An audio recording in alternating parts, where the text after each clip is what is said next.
गुणातीतो अक्षरं ब्रह्म भगवान् पुरुषोत्तमः जनो जानन् इदं सत्यं मुच्यते भवबन्धनात्। श्री स्वामिनारायण भगवाननी जय। अक्षर पुरुषोत्तम महाराजनी जय। गुणातीतानंद स्वामी महाराजनी जय। भगतजी महाराजनी जय। शास्त्री जी महाराजनी जय। योगी जी महाराजनी जय। प्रमुख स्वामी महाराजनी जय। महंत स्वामी महाराजनी जय। सूरत अक्षरधाम महोत्सवनी जय। कार्यकर सुवर्ण महोत्सवनी जय। स्वामीनी वातो प्रकरण 3 22મી વાત। સ્વામિનારાયણ હરે સ્વામિનારાયણ હરે। મૂળ અક્ષર બ્રહ્મ ગુણાતીતાનંદ સ્વામીએ વાત કરી જે સ્વામીએ એક દિવસ શિવલાલને કહ્યું જે આજ ક્યાં ગયા હતા? પછી હાથ જોડીને કહ્યું જે આજ તો શહેરમાં ગયો હતો। પછી વળી કહ્યું જે એક રસોઈ લઈ આવ્યો છું। પછી સ્વામીએ કહ્યું જે રસોઈ કેવી? ત્યારે શિવલાલે કહ્યું જે સોનું લઈને બીજે દીધું, તેમાંથી 150 રૂપિયા રહ્યા, તેની રસોઈ। ત્યારે સ્વામી બોલ્યા જે એ તો ઠીક, પણ સોનું લેવાનો સંકલ્પ થયો, પણ કોઈ દી 100 કરોડ મણ ઢૂંસા લઈને કમાણી કરીએ એવો સંકલ્પ થાય છે? ત્યારે કહ્યું જે ના મહારાજ। ત્યારે સ્વામી બોલ્યા જે મોટા સાધુની સમજણમાં તો મહારાજની મૂર્તિ વિના પ્રકૃતિ પુરુષ સુધી ઢૂંસા જ છે, પણ કાંઈ માલ જણાતો નથી।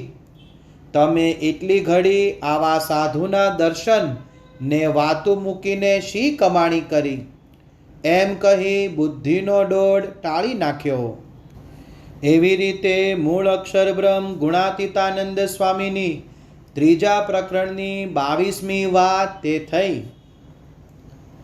આ વાતમાં ગુણાતીતાનંદ સ્વામી સભા વચ્ચે શિવલાલ શેઠને ટકોર કરે છે। પહેલા તો શિવલાલ શેઠ કોણ હતા, કેવા હરિભક્ત હતા તે જાણવું જરૂરી છે। શ્રીજી મહારાજના સમયના વ્યાપકાનંદ સ્વામીએ બોટાદના હમીર ખાચરની ઘોડી જીવતી કરી। એ પ્રસંગથી બોટાદના નગર શેઠના દીકરા ભગા દોશીને સત્સંગનો રંગ લાગેલો। બાપ દાદાનો જૈન ધર્મ છોડી તેઓ સત્સંગી બન્યા। તેમના દીકરા એટલે શિવલાલ શેઠ। શિવલાલ શેઠ જ્યારે 1.25 વર્ષના હતા ત્યારે ભગા દોશી તેમને ગઢડામાં શ્રીજી મહારાજને પગે લગાડવા લઈ ગયેલા। શ્રીજી મહારાજે શિવલાલને માથે હાથ મૂકી કહેલું કે આ તો સિદ્ધ વલ્લભ રાજા છે, તેમણે વન વિચરણ વખતે અમારી સેવા કરેલી, તે પુણ્ય પ્રતાપે સત્સંગમાં તમારે ત્યાં જન્મ લીધો છે। આ શિવલાલ નાનપણથી જ સત્સંગ પરાયણ હતા।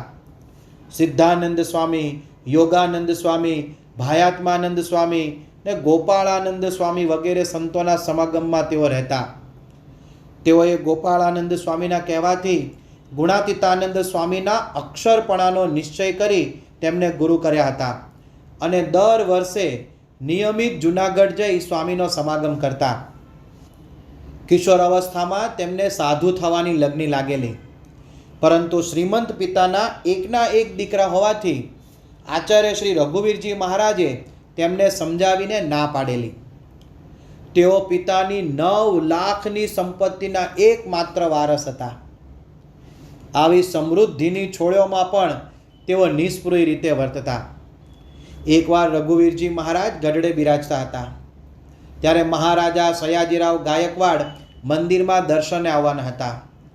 આ વખતે આચાર્ય મહારાજની આજ્ઞા થઈ એટલે શિવલાલભાઈ ગાયકવાડના સમયમાં કારભારી બન્યા।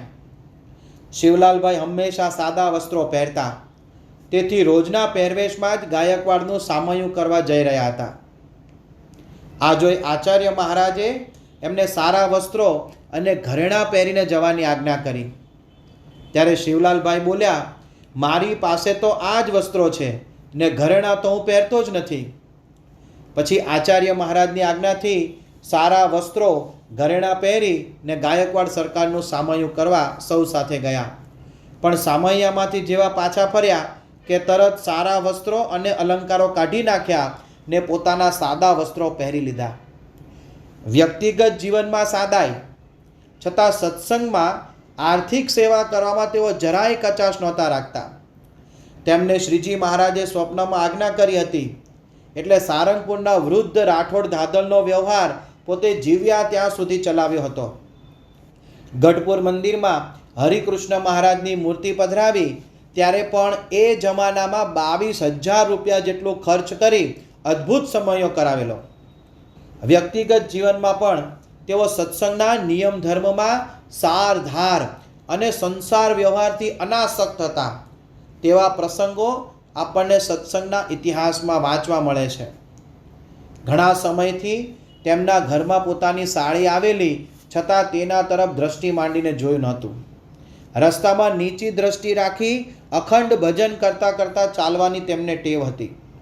એટલે નિત્ય જે રસ્તે ચાલતા ત્યાં હવેલી બંધાઈ છતાં 6 માસ સુધી એમને ખ્યાલ નહોતો આવ્યો.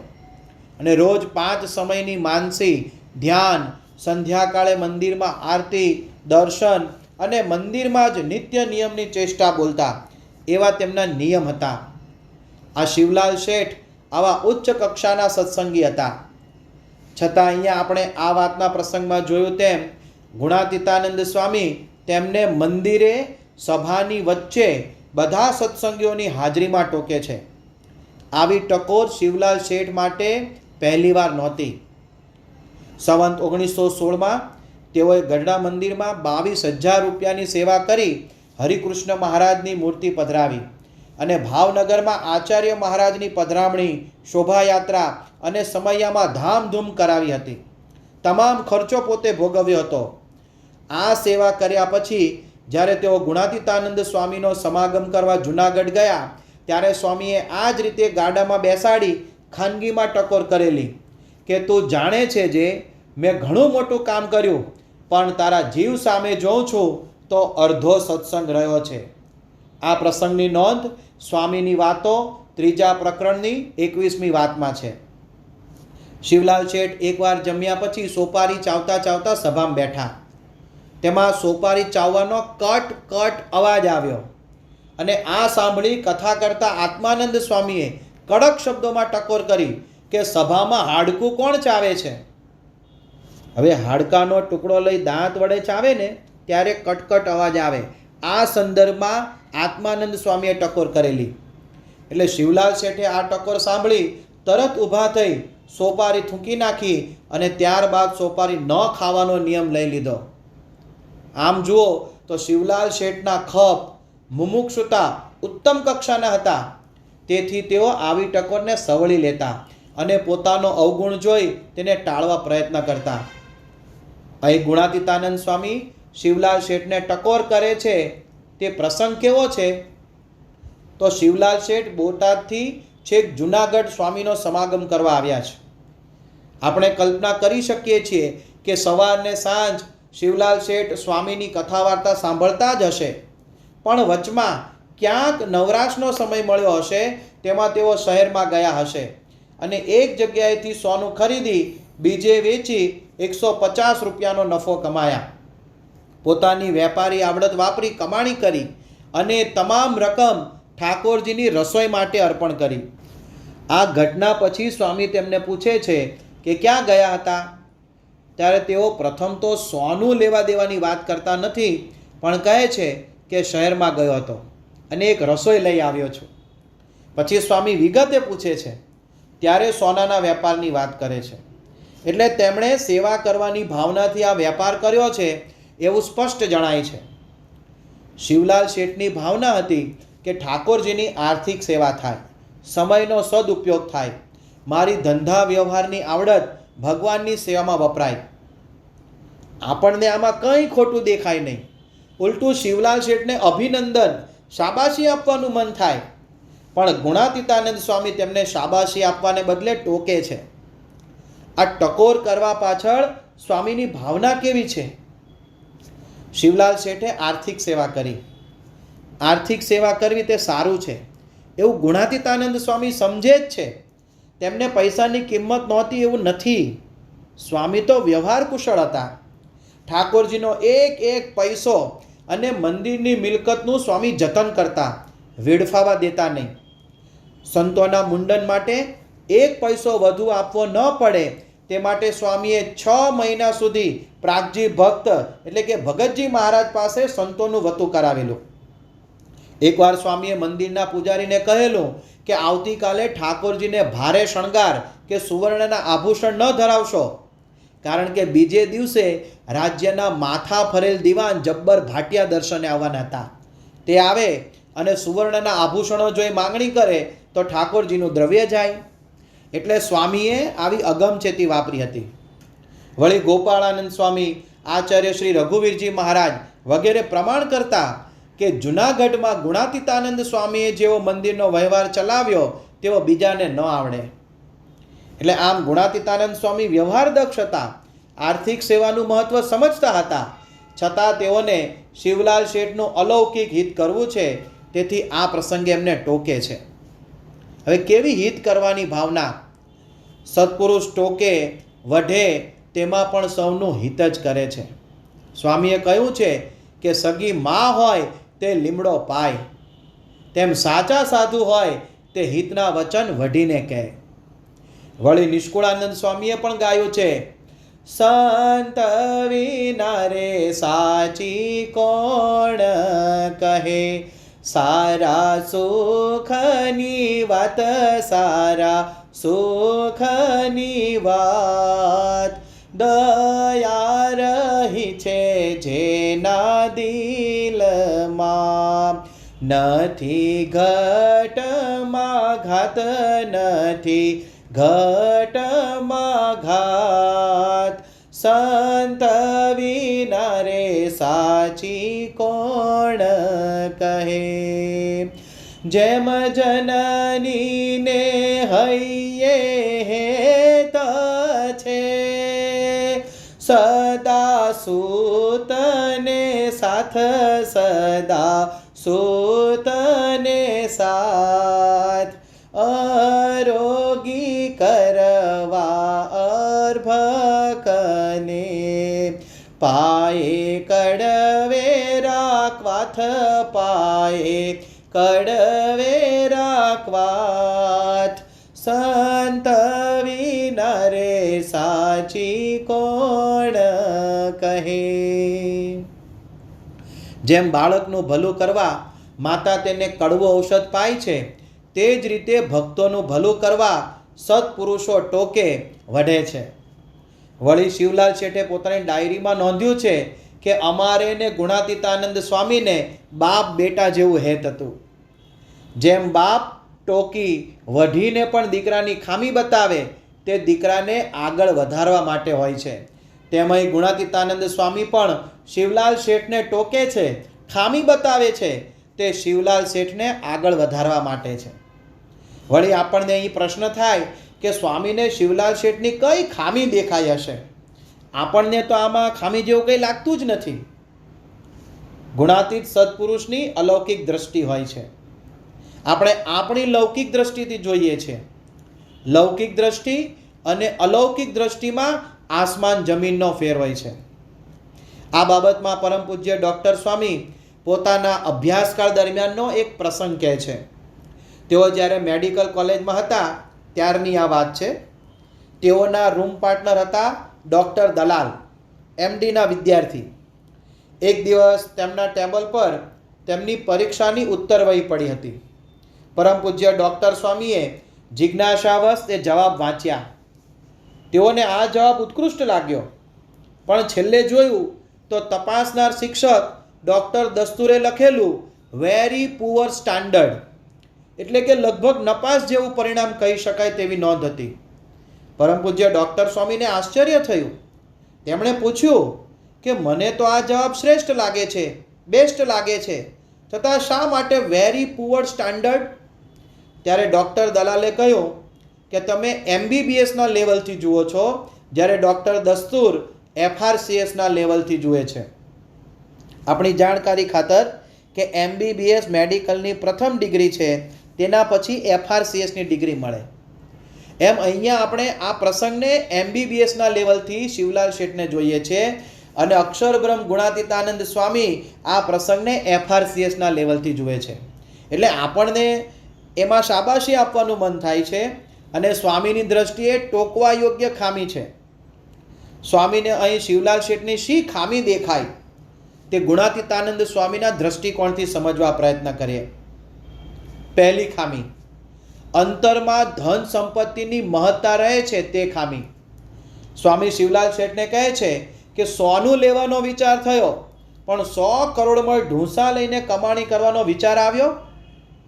અહીં સ્વામીનો કહેવાનો ભાવ એ છે કે સોનું ખરીદવાનો સંકલ્પ થયો એટલે કે હજુ તમને સોનામાં માલ મનાયો છે, ધન સંપત્તિની તુચ્છતા મનાઈ નથી, એટલે જ તો સોનાનો વેપાર કર્યો. સ્વામીને ખબર છે કે અંતરમાં જે હોય તે જ બાહ્ય વર્તનમાં આવે.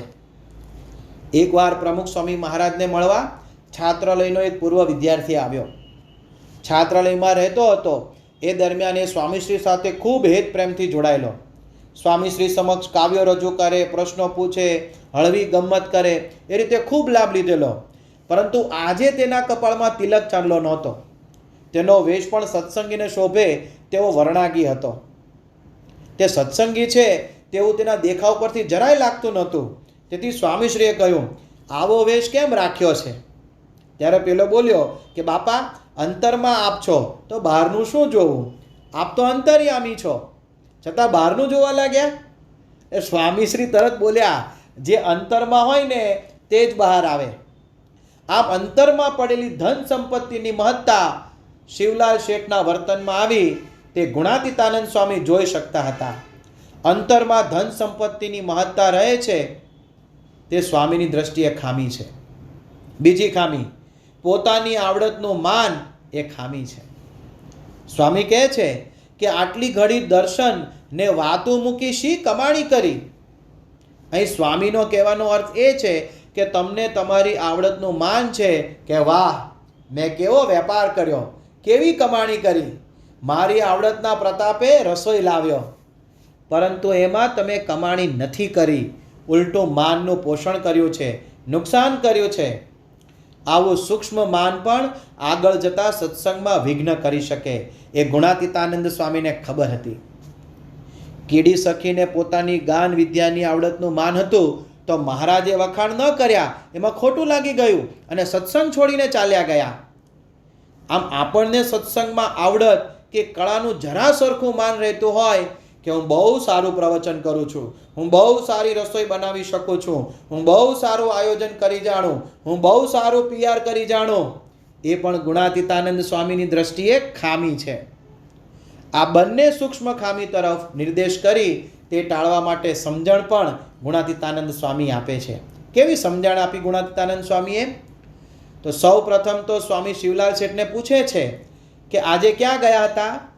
એટલે કે સ્વામીને આ પ્રસંગ ઊભો કરીને સમજાવવું છે કે કથા વાર્તા દર્શન માટે મંદિરમાં ગયા હોઈએ ત્યારે તેને જ પ્રાધાન્ય આપવું, પણ ધંધા વ્યવહારના વિચારોને પાછા પાડવા, કથા વાર્તા દર્શન સિવાય લૌકિક કામકાજ ઊભા ન કરવા અને હરવું ફરવું નહીં.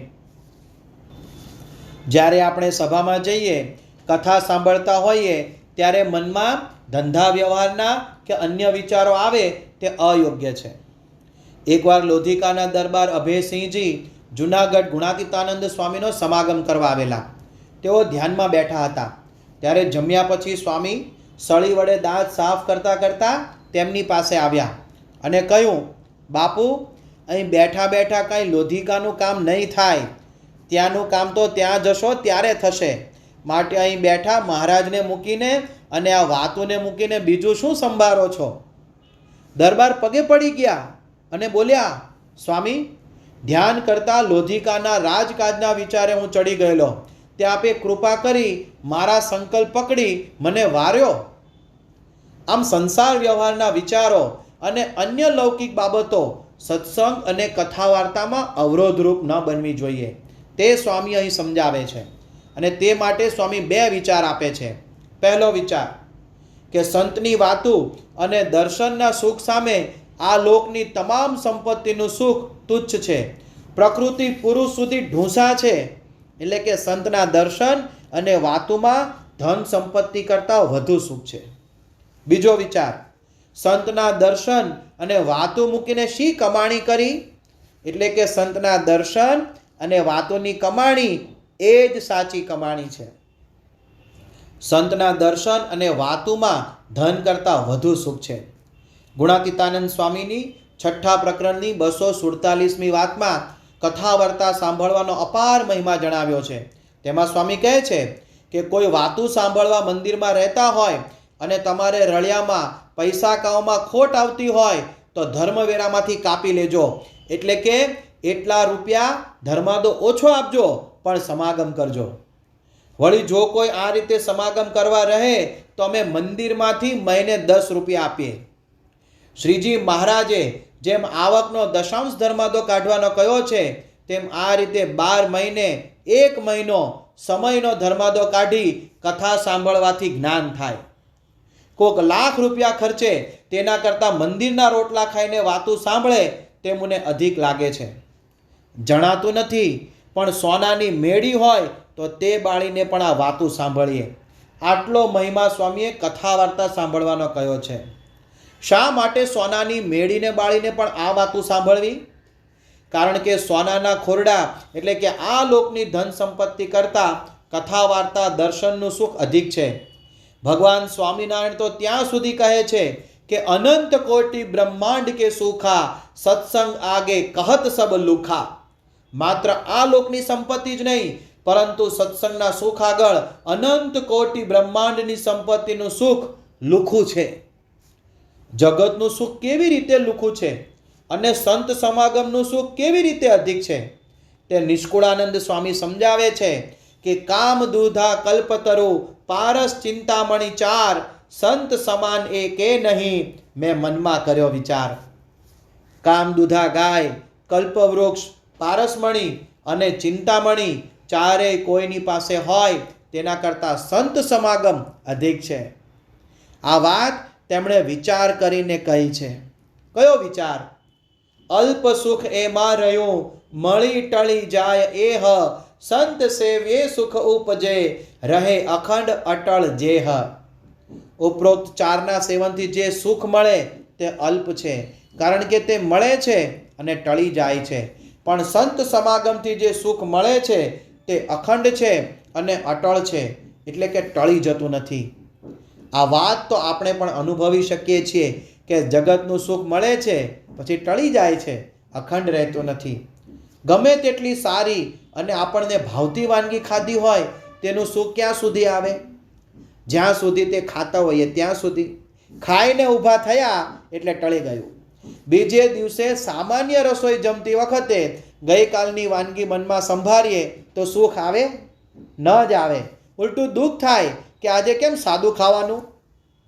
લૌકિક સુખ માત્ર ક્યારેક તો ટળી જશે જ. કેટલુંક સુખ 1 કલાકમાં, કેટલુંક 1 દિવસમાં, કેટલુંક 1 મહિનામાં, કેટલુંક 1 વર્ષમાં અને કેટલુંક 1 જિંદગીમાં. એટલે કે અંતે તો ટળી જ જવાનું છે. મૃત્યુ સમયે સાથે કાંઈ જ આવવાનું નથી, બધું અહીં જ મૂકીને જવાનું છે. અને એટલા માટે બહુ સરસ પંક્તિ એક કવિરાજે લખી છે. સપને ચાહે લાખ સજાલો कुछ न आए साथ राजा रंग फकीर सभी को जाना खाली हाथ छोड़ जा रहा है छोड़ जा रहा है. મૃત્યુ આવે પછી આ લોકનું સુખ અને સંપત્તિ ટળી જવાની છે પણ સંત સમાગમનું સુખ અખંડ રહેશે. સત્પુરુષના દર્શન એકવાર થયા હોય, તેઓની મુલાકાતમાં તેઓએ માથે હાથ મૂક્યો હોય, આશીર્વાદ આપ્યા હોય, એ સુખ એવું છે કે એકવાર લીધા પછી જ્યારે સંભાળીએ ત્યારે એટલો જ આનંદ આવે. એનો ફોટો જોઈએ, એનો વિડીયો જોઈએ તો પણ એટલો જ આનંદ આવે. આ અલ્પ સમયના સંત સમાગમનું સુખ છે જે અખંડ રહે છે. વલ્લભ વિદ્યાનગર લાઇબ્રેરીના લાઇબ્રેરિયન ડૉક્ટર ચારણે વર્ષો પહેલાં માત્ર એક જ વાર યોગીજી મહારાજનો ધબ્બો ખાધેલો. એ વખતે તેમને જે આનંદ આવ્યો હતો તેની સ્મૃતિ કરતા ઈસવીસન 2003માં યોગી જયંતીએ તેઓ બોલેલા કે યોગીજી મહારાજનો એ ધબ્બો જ્યારે જ્યારે યાદ કરું છું ત્યારે જાણે કે યોગીજી મહારાજ મને હાજરા હજુર ધબ્બો મારતા હોય અને જે આનંદ થાય એવો જ આનંદ અનુભવાય છે. એટલું જ નહીં, ભગવાન સ્વામિનારાયણ વચનામૃત ગઢડા અંત્ય પ્રકરણના 2માં કહે છે, પૂર્વ જન્મનો સંસ્કાર હશે તે પણ સત્પુરુષના યોગે કરીને થયો હશે, ને આજ પણ જેને સંસ્કાર થાય છે તે પણ સત્પુરુષના યોગે કરીને જ થાય છે. એટલે કે સત્પુરુષનો યોગ થાય અને જે સંસ્કાર થાય, જે પુણ્ય મળે તે જન્મો જન્મ સુધી સાથે રહે છે. મૃત્યુ પછી એ અટળ રહે છે, ક્યારેય ટળતું નથી. આ જીવન દરમિયાન પણ સત્પુરુષના સંગથી અર્થાત સત્સંગ અને કથા વાર્તાથી જે સંસ્કાર થાય છે તે પણ કાયમી છે. એ સંસ્કાર એટલે સમજણ. આ સમજણથી જ કાયમી સુખ્યા રહી શકાય છે. ખંભાતના સદાશિવભાઈની નવી બંધાવેલી 7 માળની હવેલી બળી ગઈ. આ દુઃખમાં તેઓ સુખ્યા રહી શક્યા. તેનું કારણ શું? ગોપાળાનંદ સ્વામીની વાતો. વસોના વાઘજીભાઈને સંસાર વ્યવહારની અનંત જવાબદારીઓ વચ્ચે પણ અંતરમાં અખંડ ટાઢું રહેતું. તેનું કારણ શું? ગુણાતીતાનંદ સ્વામીની વાતો. પરીક્ષિત રાજા મૃત્યુને હસતા હસતા આવકારી શક્યા. તેનું કારણ શું? શુકદેવજીનો સમાગમ. આ તમામનું કારણ એક જ છે, સંત સમાગમને લીધે પ્રાપ્ત થયેલી સમજણ. સદાશિવભાઈને ગોપાળાનંદ સ્વામીએ અઠવાડિયું રોકી કથા વાર્તા સંભળાવેલી. વાઘજીભાઈ પણ ગુણાતીતાનંદ સ્વામીની કથા વાર્તા નિયમિત સાંભળતા. પરીક્ષિત રાજાએ પણ સતત 7 દિવસ સુખદેવજીની કથા વાર્તા સાંભળી હતી. આમ કથા વાર્તા સાંભળવાથી આ સૌને સમજણ પ્રાપ્ત થઈ હતી, જેને લીધે તેઓ સુખિયા રહી શક્યા. તેમની સંપત્તિ તેમને સુખી કરી શકી નહોતી. એટલે ગુણાતીતાનંદ સ્વામીએ શિવલાલ શેઠને કહ્યું કે મોટા સાધુની દ્રષ્ટિમાં પ્રકૃતિ પુરુષ સુધી ધૂંસા જ છે, કારણ કે એના કરતાં કથા વાર્તામાં વધુ સુખ છે. વળી સત્સંગમાં આવ્યા પછી પણ સાચી કમાણી કથા વાર્તા સંત સમાગમ છે, તે પણ સ્વામી શિવલાલને સમજાવે છે. અહીં તો શિવલાલ શેઠે 150 રૂપિયાની રસોઈ આપી હતી, પણ સ્વામીની વાતોમાં અન્ય એક પ્રસંગ આવે છે કે કોઈકે 500 રૂપિયાની રસોઈ આપી, ત્યારે પણ સ્વામીએ આ જ વાત કરેલી કે એક જણ એક મંદિરમાં 500 રૂપિયા મૂકીને ચાલ્યા ગયા, પણ એટલા રૂપિયા બેઠા બેઠા ખાઈને સાધુનો સમાગમ કર્યો હોત તો બહુ સમાસ થાત. પહેલા પ્રકરણની 25મી વાત. કેટલીક વ્યક્તિઓ આર્થિક રીતે સેવા ખૂબ કરે, દાન ધર્માદો વગેરે પણ ખૂબ કરે, વળી સમાજમાં પણ આર્થિક રીતે ગરીબોને સહાય કરે, પણ તેને કથા વાર્તામાં બેસવાનું કહીએ, સભામાં આવવાનું કહીએ તો ન આવે અને કહે કે હું આર્થિક સેવા તો કરું જ છું, હું દાન પુણ્ય તો કરું જ છું, મારે સભામાં આવવાની શી જરૂર? એવા લોકોને સ્વામી સમજાવે છે કે આર્થિક દાન વગેરે કરવું તે બરાબર છે, પરંતુ તે કરતાં સંત સમાગમથી વધુ લાભ થાય છે. આર્થિક દાન વગેરેની સાથે સાથે જો કથા વાર્તાની ટેવ ન હોય તો નુકસાન છે, કારણ કે આર્થિક દાન એ વગેરે બધું કરવાથી તેનું માન આવે અને સત્સંગમાં લૌકિક અપેક્ષા રહે, તેની પૂરેપૂરી શક્યતા છે. કારણ કે કોઈ વ્યક્તિ કોઈને મદદ કરે તો પણ મેં મદદ કરી છે તેવો અહંકારનો ભાવ રહે છે. એકવાર એક ભાઈને લગ્ન માટે સારો સૂટ જોઈતો હતો. તેના એક ખાસ મિત્ર પાસેથી તેણે લગ્નમાં પહેરવા માટે સૂટ માગી લીધો. લગ્નના દિવસે પેલો મિત્ર તેને મળવા આવ્યો અને બધાની હાજરીમાં કે, વાહ, મારા સૂટમાં તો તું ખૂબ શોભે છે. પેલાને તો કાપે તો લોહી ના નીકળે એવું થયું. મિત્રને બાજુ પર લઈ જઈને કીધું, યાર, જાહેરમાં શું કામ મારી આબરૂ જાય તેવું કરે છે? હવે કોઈને કહેતો નહીં કે આ તારો સૂટ છે. પેલો મિત્ર કે સારું, વાંધો નહીં. થોડી વાર થઈ અને જેના વરરાજાના લગ્ન હતા તેના સાળાભાઈ આવ્યા અને સાળાભાઈને કહ્યું કે આ સૂટ તમને ખૂબ શોભે છે, સરસ છે. અને તરત જ પેલા મિત્રએ કહ્યું કે હા, એ તો એનો પોતાનો જ સૂટ છે, મારી પાસેથી ઉધાર લીધો નથી. પછી તેની સામે જોઈને કે બરાબર તે કહ્યું તેમ જ બોલ્યો ને. પેલા કપાળ કૂટ્યું, ક્યાં તારું માગી લાવ્યો. આમ વ્યક્તિ દાન પુણ્ય કરે કે આર્થિક ભોગ આપે, તેનો સૂક્ષ્મ અહંકાર તેના મનમાં રહી જાય છે કે મેં કર્યું. એમાંથી તેને અપેક્ષા જન્મે છે, મેં કર્યું તેથી મને બદલો મળવો જોઈએ, મારી કદર થવી જોઈએ, એવી અપેક્ષા સત્સંગમાં પણ બંધાય છે. સામાન્ય રીતે માન અને અપેક્ષા એ બે એવી બાબતો છે કે જેને લીધે સત્સંગમાંથી પડી જવાય છે. સત્સંગમાં એવા ઘણા પ્રસંગો બન્યા છે કે કોઈની આવી અપેક્ષા ક્યારેક ન સંતોષાય તો ખોટું લાગી જાય છે, પાછા પડી જવાય છે, ક્યારેક સત્સંગ પણ છૂટી જાય છે. સભામાં નામ જાહેર કરવાનું રહી ગયું હોય, હાર તોરા કે સન્માનમાં નામ રહી ગયું હોય, વીઆઈપીનો પાસ ન મળ્યો હોય, મંદિરમાં ઉતારો ન મળ્યો હોય, અરે સંસ્થાની શાળા કે છાત્રાલયમાં એડમિશન ન મળ્યું હોય તો ખોટું લાગી ગયાના સેંકડો દાખલા છે. સત્સંગમાંથી પાછા પડી જવાય છે. આ કથા વાર્તા સાંભળી હોય તો માન અને અપેક્ષા ન રહે. સત્સંગનો પાયો દ્રઢ થાય, સમજણ દ્રઢ થાય. અને જે ભક્તોએ કથા વાર્તા દ્વારા સત્સંગનો પાયો દ્રઢ કર્યો છે તેઓ માન અને અપેક્ષાઓથી બચી શક્યા છે. પર્વતભાઈ પટેલ આર્થિક રીતે પણ ખૂબ સેવા કરતા.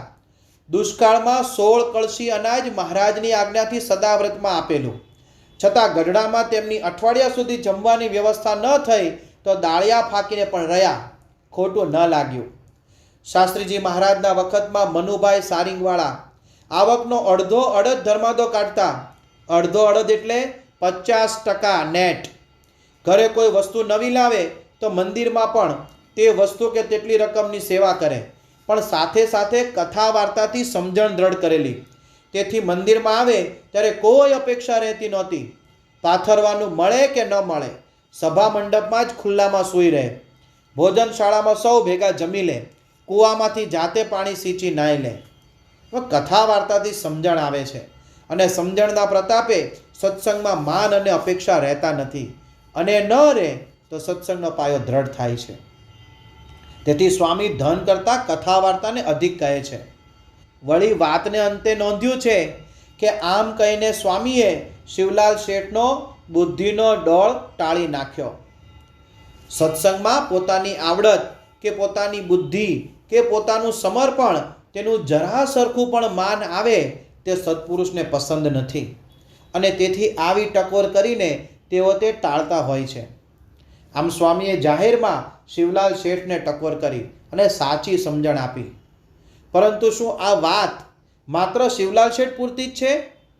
ના. તો પછી આ ટકોર કોને માટે? એકવાર પ્રમુખ સ્વામી મહારાજ સભામાં કથા કરી રહ્યા હતા. તેમાં સામે બેઠેલા નૈરોબીના હર્ષદભાઈ રાણાને સંબોધીને સ્વામીએ કહ્યું, આ દેહ સંપત્તિ બધું જતું રહેશે, માટે સત્સંગ માટે વપરાયું તેટલું જ સાચું. પછી સ્વામીશ્રીએ કહ્યું, આ તો અમારે વાત કરવા સામે કોઈક નિશાન જોઈએ, તેથી રાણાનું નામ લઈને વાત કરી, પણ આ વાત માત્ર એમના એકલા માટે નથી, એ તો બધા માટે છે. બધાએ આ સમજવાનું છે. એમાં ગુણાતીતાનંદ સ્વામીએ શિવલાલ શેઠનું મીશ લઈ એટલે કે નિમિત્ત બનાવીને આપણને બધાને સમજાવ્યું કે વ્યવહારના વિચારો મનમાંથી કાઢો અને જીવનમાં સત્સંગ પ્રદાન કરો. શિવલાલ શેઠ તો ઉત્તમ ભક્ત હતા. તેમનામાં તો તલ માત્ર કસર હતી, જ્યારે આપણામાં તો ગાડે ગાડા ભરીને કસર રહી છે. એટલે આપણે તો ખૂબ જ ધ્યાન રાખવું પડે.